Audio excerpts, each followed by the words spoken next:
no matter what happens in the world of cars, Tesla is going to be the biggest company in the world, if for no other reason than something called Optimus.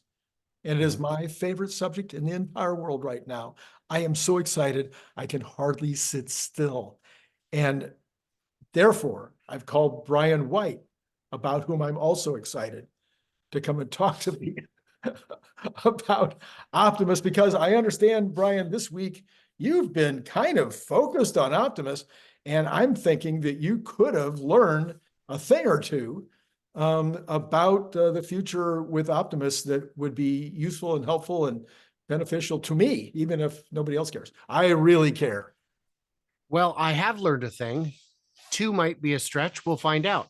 I had a chance to chat with Cern Basher, and we did a three-part series talking about not just Optimus, but all humanoid bots. And then last night, I did the 2-hour drive up to the greater Seattle area and had dinner with Herbert Ong from Brighter. He has got a robotics consulting company with Dr. Scott Walter and others, where they are in it. They are deep in it. And so we had some chats about bots and other things, life generally, Yes. food, all that stuff. So there are a lot of misunderstandings about what bots can be and what they will be, and it runs the full spectrum. On the one side, you've got people saying they'll never be capable of performing a useful task. And on the other side, you've got people saying they'll be so good at performing every task that within a matter of years, no one will be able to have an income. And I think both are a little crazy. A little crazy. A little crazy. I think there's going to be a generational shift, but it will be generational. It will take a whole generation for the shift to happen, which is plenty of time to make arrangements to fit into this new world. Just like we've seen with every other generational shift, people don't have secretaries anymore. Well, great. What are these people going to do for work?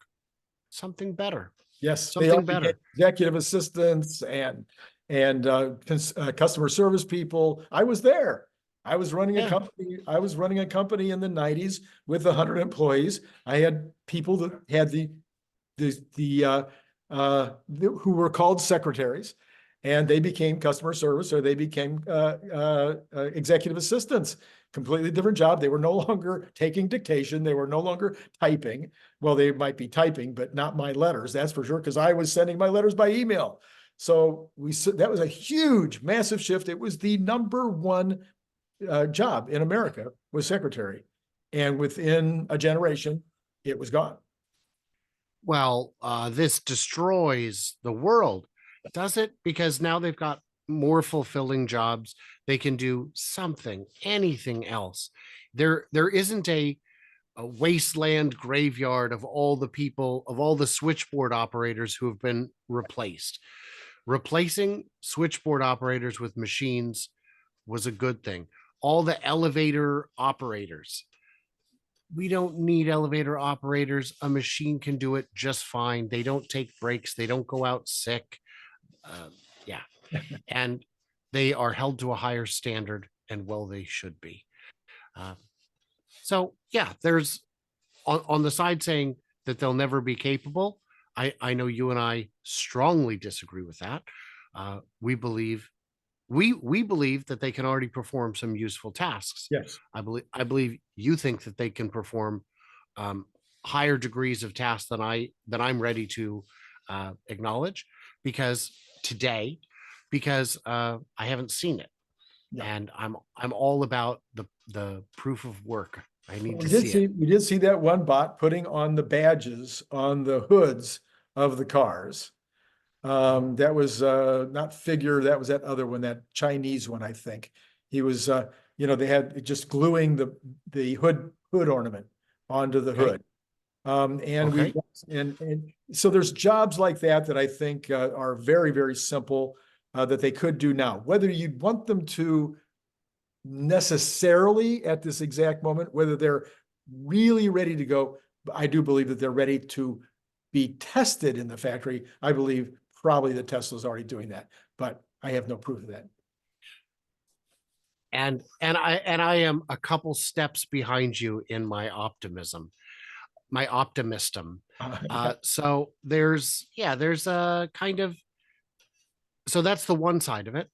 And then on the other is they're going to destroy all jobs, all labor is dead. And that's not happening yet. That's not happening yet. Could it happen in the future? Sure, sure. But a lot of predictions of doom and gloom historically haven't come true. If you go back and look at all the doomsday predictions for literal end of the world, it's surprising none of them happened. None. I'm just actually all of them failed to happen. Yeah. well, the Mayans were right about 2012. I mean, the world did. I mean, clearly, but apart from that one, I'm pretty sure. I'm looking around, but we could be in a simulation. yeah, we could. And if so, I'd like to request some upgrades. But we know it's a simulation because the Cybertruck will be the best-selling vehicle out there, and it's low polygon to save on render time. It just makes things run smoother. Gotta look at the little details. That's right. That's right. On a recent trip I went to, I got to hang out with my buddy Jeremy. But of all the new people I met, I swear like half of them were named Brian or Jeremy. I was like, well, this is just lazy character generation. It got to the point where I met a guy and he said his name was Jeremy. And I said, of course. Of course. Of course it is. Of course. But no, is it going to destroy society? No, not over the short term, certainly, not over the medium term, certainly. And over the long term, I still don't think so. All the existential threats we face, this one barely makes the list. And not for the reasons people thought. They thought, oh, it'll be Terminator, it'll be Skynet. And no, what's going to destroy society is population collapse or something like that. Things well within your control. So maybe that's the future, is we let the bots do the work and pay the people to make the babies. I come from, and I don't know if I've mentioned this, a long line of people who had babies. So yeah, I hadn't thought of that. There you go. Historically, my family's been pretty good at it. Yeah. Certainly adequate. Yeah. At least in terms of results. I can't speak to the procedure, but that's. But we also have this situation where having a family then could become the job of humans.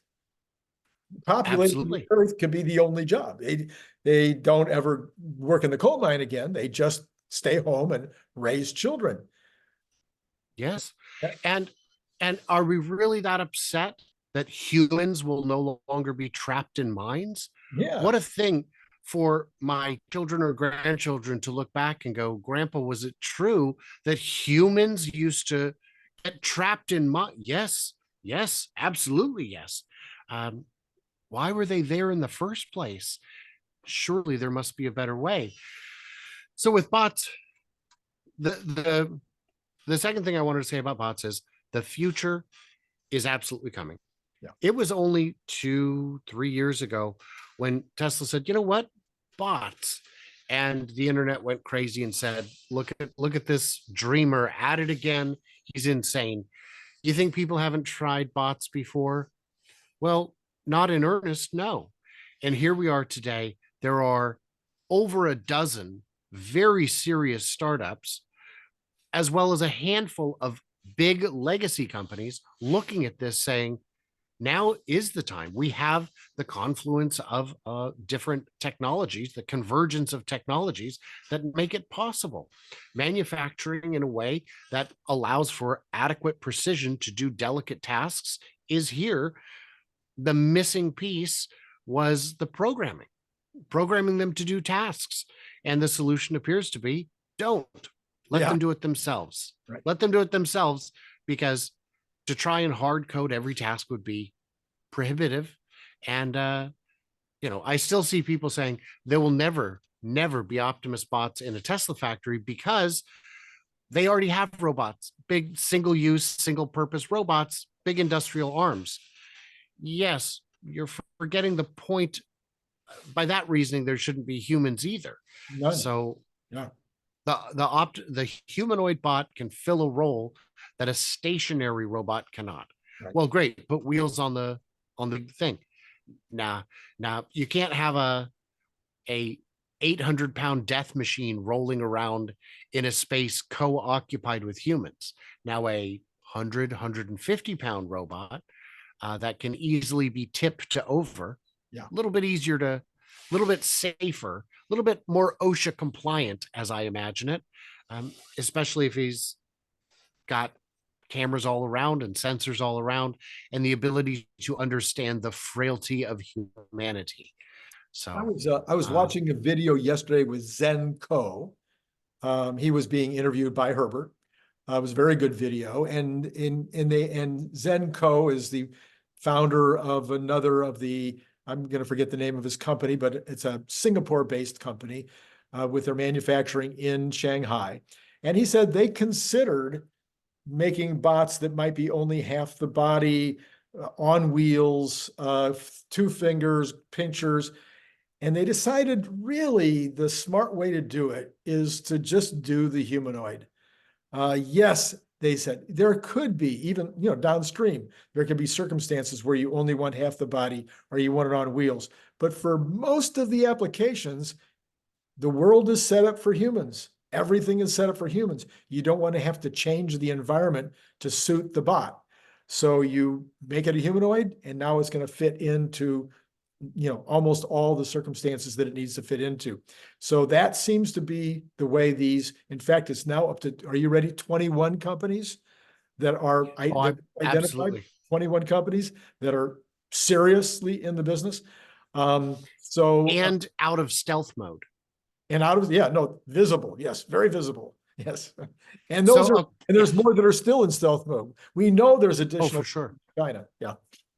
So another misunderstanding I saw in the comments on one of the videos that I released with Cern Basher was I'd said they could drive all the tractors and operate all the heavy equipment. And a guy said, "What are you talking about? Wouldn't you just get self-driving tractors?" Right. That's only one part of the job, though. So the difference being one bot can operate any piece of machinery ever made without retrofitting 10,000 tractors or 100,000 cars or Uh-huh. 50,000 tankers. Yeah. So you don't need to retrofit the machines, but also a big part of the tractor guy, because combines used to be a two-man operation, a driver and the guy running the blade, adjusting the height. Mhm. And the driver's gone. It's GPS driven and great. That makes your wheat this much cheaper, but the blade operator is still there. And now the blade's getting smart. He doesn't need to be there to run the blade, but he does need to be there to do all the other things, all the things that require someone to hop out and do a thing and get back in. Right. And the automated machine cannot get there without that missing piece, which is the humanoid.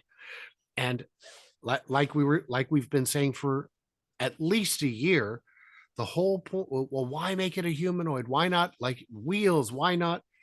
Because the world that we live in was built around the shape of humans. Mhm. And if you don't believe me, ask someone who is slightly too tall or slightly too short how the world fits. And they will tell you it's almost as bad as being left. Yes, it is definitely almost as tough as being left-handed. So, what about the we've had this breakthrough in end-to-end. That seems to be the big breakthrough, that these bots are now pretty much every one of these guys that's got a YouTube video out says that they are now training, not hard coding. They are training them through showing them through simulations, through what do they call those I forget what where they stand behind them and Yeah. manipulate them.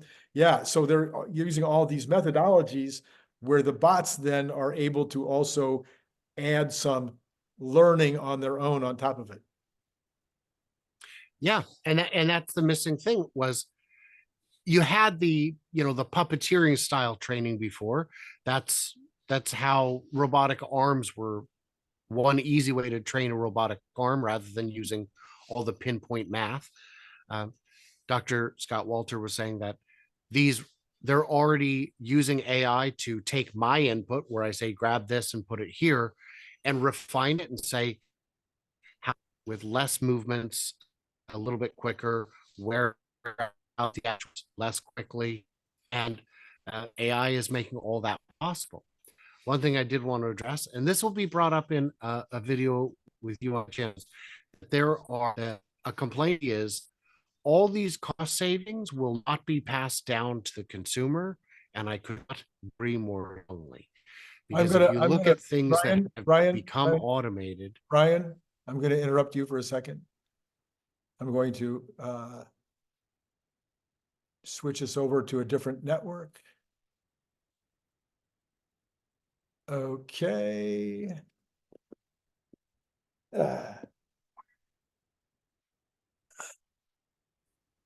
I should probably buy printers that print on a 5G, so I don't have to remember to switch us to 5G. So I'll take it back to the top of that section. Right. Yep. Yeah. So a complaint I've seen, and this has been an enduring one, is that all of these new efficiencies will not result in lower costs for consumers, and I could not disagree more strongly. Part of the reason is competition. If one company has a cost advantage, they will lower the cost, and then everyone does, and it becomes a price war. And as long as you have the margin, you can continue the price war. But the second reason is, let's look at other products that have been mass produced by robots through automation and the cost improvements we've seen. A small TV in 1989 was $400. A 31-inch TV was $1,800. And there was a lot of assembly line humans involved. And now TVs just pop out of a factory. Yeah, there you go. And what was that? A couple $100. That was $1,000. You paid too much. I did. No, that was a year ago. Well, it's a lot less now. and the idea is an $1,800 TV in 1989 would be $4,500 in today's dollars. These cost savings are absolutely realized. There's a lot of food items that have gone down in price over the years, but mostly it's all the electronics and whatnot that have just gotten cheaper. Having machines that harvest cotton or carrots or if you watch the show How It's Made, you get to see how much automation there really is. And then you stop and think there was a time when over 50% of Americans were farmers. And 90, now it's actually 90%. Yeah. You know what? Go back far enough. Yeah, that makes sense. Would have to be. Fact, you can also go back to a time when the #1 job in America was a factory worker. Yeah. How many factory workers do you know right now? And now the #1 job is influencer. Yes. and believe me, they're coming for that too. There are already AI celebrities, and the fans know that they're AI. They're like, yeah, I don't care. I'm never going to meet this person anyway. At least now they're not going to have a scandal. So yeah. So yeah. I happen to believe, Brian, I'm of course I'm going to be looking at my own career here and say, I don't think that the robots will fully take over the influencer spots or the online personalities, if you can call what we are personalities. I don't think that'll be taken over, at least not fully. I think that is one of the places people underestimate. You don't go watch computers play chess against one another. But there are a ton of channels that are AI scripted and AI read with just a bunch of lazy B-roll on top, which will soon be AI generated. And those channels do quite well. And it will be very soon before we have fully robotic hosts of fully robotic channels. So in the future, this job could become more difficult. I think you and I have had the good fortune to start before that happened. And there are enough people who have evidence that I exist in meat space, which is kind of nice because and I have had people come up to me and say, without exaggeration, say, ah, well, at least I know you're real. It's like, huh, That's great.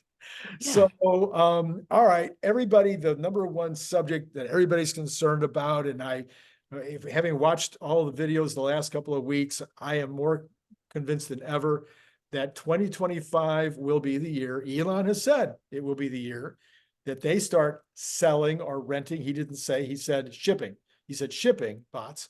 So shipping doesn't mean using in our own factory. It means sending to someone else. They'll start shipping bots next year. This guy that I can't remember his company name, but he was Zen Co is his name. He said they were already shipping this year. They'll ship 100 this year and 1,000 next year is their plan. And they're already shipping. They've already got orders. We've also talked, I think Brett Adcock has also said they will be shipping some product this year, but a lot of product next year. So it appears that 2025 will really be the year when the bots will start to ship in earnest. You have any thoughts on that? Anything to add or subtract? I don't think it matters when they ship, but if they're actually ready to ship. If Optimus or Figure or any of them, if it's ready to go today and they don't ship for 6 months, that's fine. If they ship today and it's not ready for 6 months or a year, that's less fine. Uh, Great, get them out there, get them gathering data and performing trials. But I'm not going to get hung up on deadlines because this can't. There's only so much you can rush it and have it actually help. This isn't one of those just put in more hours and it'll be done sooner. Sometimes you have to let it percolate a bit, especially if the AI is not sufficiently coded in a way that will allow it to accomplish the tasks. It might need another version of that first, and it doesn't matter how much work we do on this side. Without that, it's not ready to go. So I think I'm excited either way. It's coming either way. And a lot of people are saying, well, this one company is bad because they're going to destroy humanity. Genie's out of the bottle. This is happening. What we need to do is plan accordingly. Yeah, there you go. All right. Hey, Brian, that's exactly what I was hoping that you would contribute today. And as always, it is, I was trying to come up with a perfect description, but I've used it before. I'm sad to have to just say a thrill a minute. A thrill a minute, nice. Mhm. I accept that. You accept that. All right. Brian White, folks, and you should follow him at Futuraza. And is that the right, am I putting the right emphasis on the right syllable? You are indeed. Yeah. All right. So, and that would be everywhere he goes, like YouTube and Twitter. And no, there's no Twitter anymore. Formerly known as Twitter, formerly known as what were you formerly known as? My Tesla weekend. Tesla weekend. How quickly it fades. It faded already. And also, of course, he has a Patreon place, which he really appreciates more than anything. If you go over there and drop a nickel or a dime in the Patreon place. All right, Brian, thanks again, as always. And to all of you out there, it's been great talking to you.